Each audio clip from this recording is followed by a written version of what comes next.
On day 2 of this federal election campaign, the main party leaders are out across the country pitching their message to Canadians, including today. The parties only have 35 days left to campaign before Election Day on April 28th. So where do the parties stand right now with Canadians? Well, we've got Éric Grenier. He is the author of the RIT.ca. He also runs the CBC's poll tracker. He's walking onto the set here now to walk us through the numbers. Éric, it's good to see you. Let's start with the main parties. How are they all currently polling? Give us the top line here. Well, right now we are looking at a close national race. So if we look at where the polls are right now in our poll tracker, which is an average of all the polls that are out there, the Liberals are leading with about 38% support. The Conservatives are at about 37%.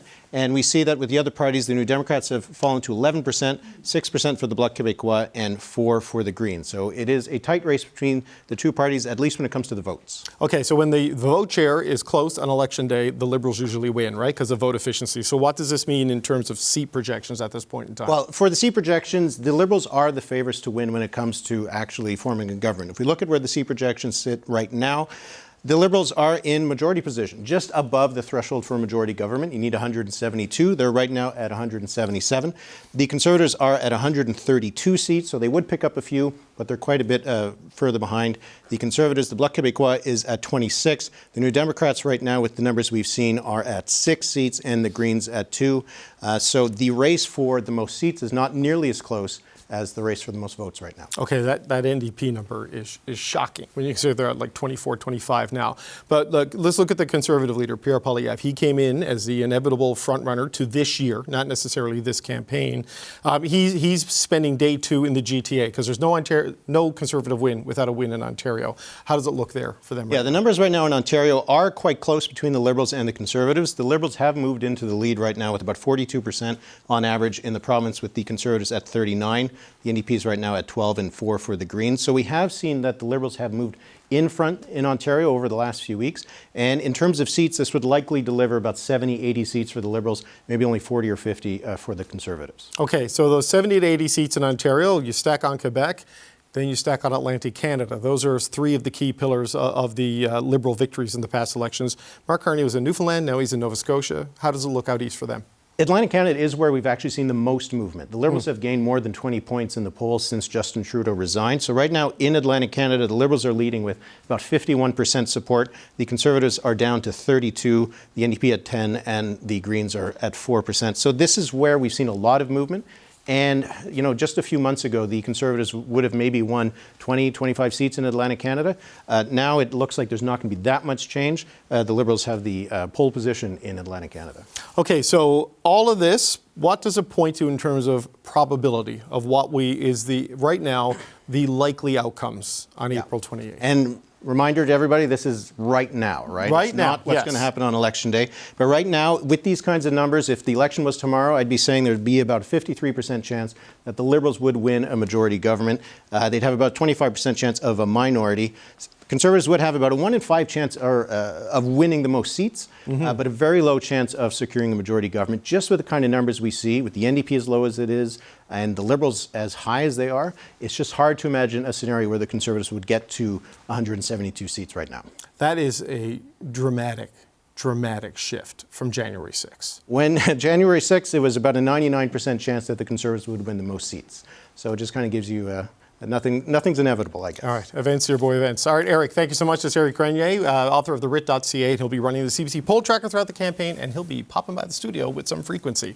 Okay, so let's come back here. And Rob, this goes back to the main thing, right? this that you were talking about. This is... It was obvious that when Donald Trump started doing what he was doing, the ballot question would shift to how to deal with Trump. What was not obvious is why the Liberals would seemingly be the answer to the question of who is best to deal with it. Why do you think it has gone this way? Well, you mentioned it, that one of the most eye-popping numbers there is the New Democratic Party's number. One of the reasons why Mark Carney seems to be shifting to the center is because New Democrats are going to stick with the Liberal Party, it seems, right up until now anyway, because they're scared. They're scared, of Donald Trump, and they're also scared of Pierre Poilievre getting in as Prime Minister. So those two factors are collapsing the NDP vote, which helps Mark Carney, shaves off support that goes to the Liberals. It also hurts the Conservatives, because in a lot of ridings, particularly in Ontario, if you have a robust NDP vote, even if they don't win, if they're second or third, That allows for tight three-way races, and often the Conservatives come up the middle when the Progressive vote is split. With Mr. Carney's move to the center, there's less of a chance of that happening with Mr. Trump menacing on this side of the border and Mr. Poilievre menacing on that. So the number to watch is the New Democratic number. If that stays low, that augurs very well for the Liberal Party. So Brad, just quickly on that point, all right, the Conservatives are kind of holding more or less within their range of support. But when you look at the math, it's the Liberals who have shot way up and the NDP that have gone way down. I mean, I don't know if 6 seats is where it ends up, but that's pretty grim. It's a good thing, David, that we have 5 weeks of campaigning. campaigning. You do. Yeah, Isn't I know. It good? I know. Instead of I'm not shoveling dirt on you. I'm just wondering what you think. None taken. You know? None taken. Yeah. Nothing gets the juices, the blood of the New Democrat going more than when our competitors, our opponents, write us off.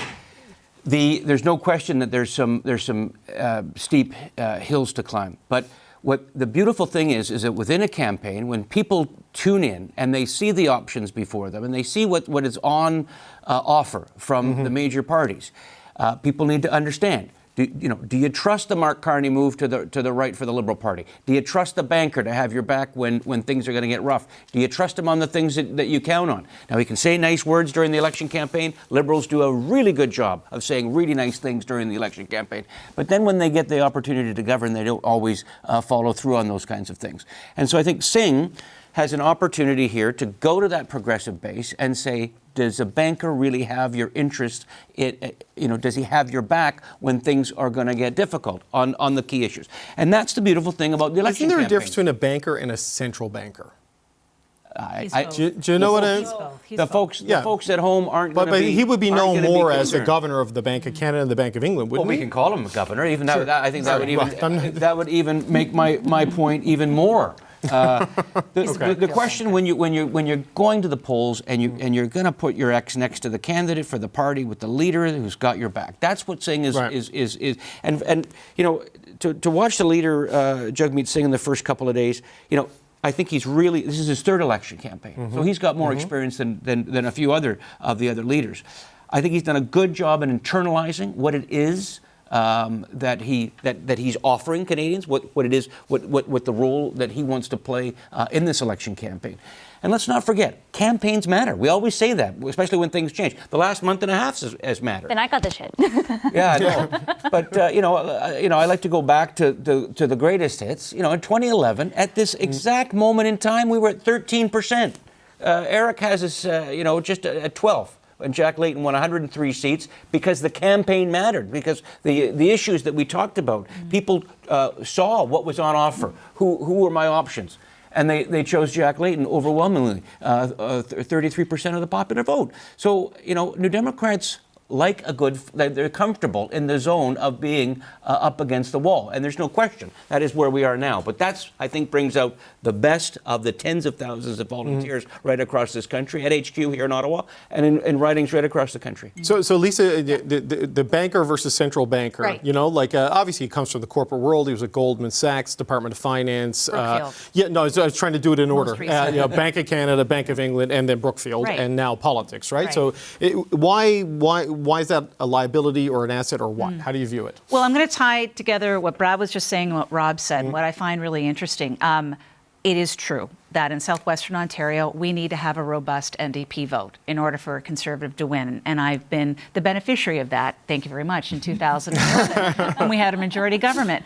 But the reality is that we know that. And what you have seen, I think, in some interesting social media work by the Conservatives, if you've seen the Carney in a coal mine video that's out there, that kind of tracks and interviews people in the United States who, Brookfield, writ large, have ownership of a reinsurance company, and they're trying to correlate the two, that people were denied their coverage. The timelines on that, though, I'm not saying it's right or wrong. It's very problematic. The proof point is this, is that why would the Conservatives be putting something out like that to bolster the NDP? Quite frankly, to move people towards the NDP. So you can see that it's more than just, one move. It really is about making sure that you're covering all the bases here. A strong bloc in Quebec is good for the Conservatives. A strong NDP in southwestern Ontario is good for the Conservatives. So you dabble in these kinds of things. It's not going to get a vote for the Conservatives necessarily, but it may put people thinking about Mark Carney in a different way than they were thinking about him before, and lines up with what Jagmeet Singh is saying. So Vandana, how do you square this circle that it is his resume and experience that the Liberals would say is the big advantage and asset that Mark Carney brings into this, but clearly others are attacking it as an Achilles heel potentially or as a weakness for him to disqualify him in the minds of voters? Yeah, there's two things for him. I think one, and I've said this before, it's not intergenerational wealth that he has. This is someone who is a son of two teachers who won scholarships and gained this. And I think that, he's saying this is his aspiration for all Canadians, that everyone should be able to come to this country and get as much money as they want for their career and have the things that they want. And that's what everyone wants for their children, and that's what kids want. They want to be able to afford their life. So I think it's more aspirational. But I think in this time frame with tariffs, I think people are looking for somebody. Can somebody fix the economy? Because no one can really pinpoint what it is. And it's complex. There's a number of issues that lead to housing crises, the number of issues that lead to inflation, the economy. Can even start it off with Ukraine, right? And the COVID. But who has the resume, the experience to be able to deal with these things? I think people will put trust in Mr. Carney, and that's why Conservatives and New Democrats are trying to discredit him. And I think, yes, Mr. Carney is a recipient of a lot of people who, while people have faith in the New Democrats, I've been seeing on my socials, which are millennial and Gen Z kind of led socials, that say we can't risk it right now, given what's happening with the economy. So why would you split a vote, right?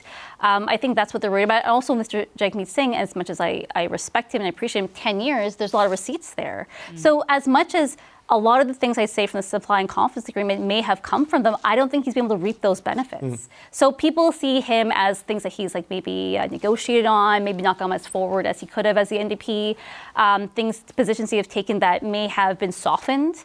And I think that's why people that's what happens in politics. 10 years, we saw with the Prime Minister, we'll see with Jagmeet Singh, people just don't have that same faith. And I think that's going to help Mr. Carney. But also, he's getting a bigger coalition of voters. So not just people who may have been Conservatives but don't like Mr. Poilievre, but also people who may want a different option from Mr. Singh. And I think he's talked about important things, like he's talked about Indigenous reconciliation, he's talked about the environment that does play into those voter coalition as well. So Vandana talking about her socials being millennial and Gen Z is her way of saying she's younger than everybody else at the table. I just want to put that out. But I want to ask you about something I saw on your socials last night.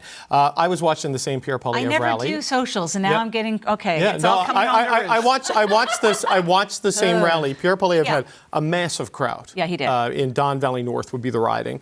And I watched his speech, and he was more energetic and comfortable, I think, than he was at his launch. And that's not a criticism of his launch, but you're a room full of people.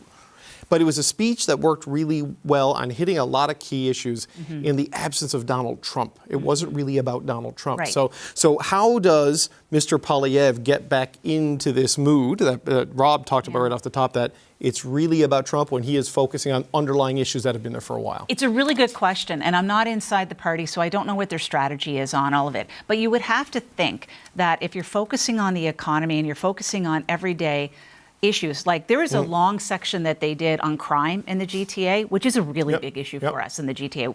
Not only car theft, but home invasions and outright robbery on the street. So we focused on that kind of stuff. That's going to resonate. So why not Trump? Maybe there's a theory that at the end of the day, the realization is going to be that dealing with Donald Trump is bigger than one individual person, and not a single person is going to have all of the answers on how to deal with them, because it is an overwhelming threat that we're facing in Canada.